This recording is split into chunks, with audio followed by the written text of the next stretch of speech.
Gold jewellery हो, जमीन जायदाद के कागज हो या फिर कोई दूसरी कीमती चीज, आम इंसान के लिए बैंक लॉकर से सुरक्षित सेफ कोई दूसरी जगह नहीं होती। तभी तो एक छोटी सी तिजोरी के लिए हम बैंकों को हर साल किराया देते हैं। लेकिन सवाल उठता है कि क्या आपको मिला लॉकर जिंदगी भर आपका ही रहेगा? अगर हम लॉकर का किराया बैंक को ना दें तो फिर क्या होगा? अगर हम कई साल तक बैंक का लॉकर खोले ही ना तब क्या होगा? और सबसे बड़ा सवाल, क्या बैंक आपका लॉकर आपकी उपस्थिति के बिना खाली कर सकता है या नहीं? इन सभी सवालों के जवाब एक एक करके जानते हैं। बैंक लॉकर को लेकर रिजर्व बैंक यानी आरबीआई ने खास दिशा निर्देश जारी किए हैं। इसमें बैंकों के लिए लॉकर को लेकर नियम बताए गए हैं। आरबीआई के नियम के अनुसार जो इंसान लॉकर को किराए पर लेता है उसे समय समय पर अपना लॉकर ऑपरेट करना जरूरी होता है। इसके साथ ही नियमित रूप से लॉकर का किराया भी जमा करना होता है। अगर आप ऐसा नहीं करते तो बैंक आपके लॉकर को सीज करने का फैसला ले सकते हैं।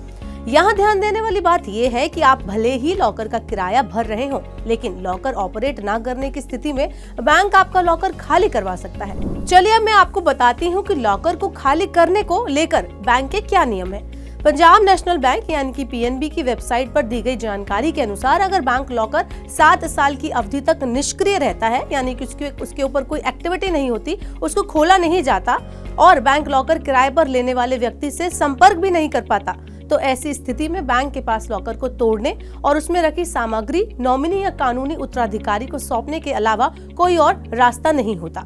इसके लिए रिजर्व बैंक ने स्टैंडर्ड ऑपरेटिंग प्रोसीजर यानी एसओपी तय कर रखी है। इसके अनुसार अगर कोई खाता धारक 3 साल तक लॉकर का किराया अदा नहीं करता और 7 साल तक लॉकर निष्क्रिय रहता है तो सबसे पहले बैंक लॉकर किराए पर लेने वाले को एक पत्र के माध्यम से सूचना देता है। वहीं इसके अलावा बैंक रजिस्टर्ड ईमेल आईडी और मोबाइल नंबर पर संपर्क करने की कोशिश करेगा। लेकिन अगर बैंक द्वारा भेजा गया पत्र बिना डिलीवरी के लौटा दिया जाता है या फोन ईमेल से लॉकर किराए पर लेने वाले से कोई संपर्क नहीं हो पाता तो बैंक लॉकर किराए पर लेने वाले व्यक्ति को सूचित करने के लिए सार्वजनिक सूचना का सहारा लेगा।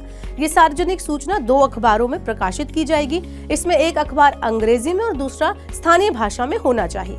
अगर फिर भी कोई जवाब नहीं मिलता तो बैंक लॉकर को तोड़ने की कार्रवाई शुरू करेगा। ये कार्रवाई बैंक के एक अधिकारी और 2 स्वतंत्र गवाहों की उपस्थिति में होगी।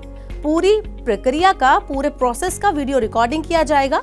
लॉकर को तोड़ने के बाद इसमें रखा पूरा सामान एक सीलबंद लिफाफे में विस्तृत सूची के साथ रखा जाएगा। यदि कोई नॉमिनी या कानूनी उत्तराधिकारी बैंक के साथ बाद में संपर्क करता है तो पूरी तरह से सुनिश्चित होने के बाद बैंक लॉकर में रखा सामान उसे सौंप सकता है। तो इस तरह से अगर आपका भी बैंक में कोई लॉकर है, आपने भी कोई लॉकर बैंक के थ्रू ले रखा है, तो इस पूरी वीडियो में आपको ये तो समझ आ गया होगा कि लॉकर से जुड़े बैंक के द्वारा क्या नियम होते हैं।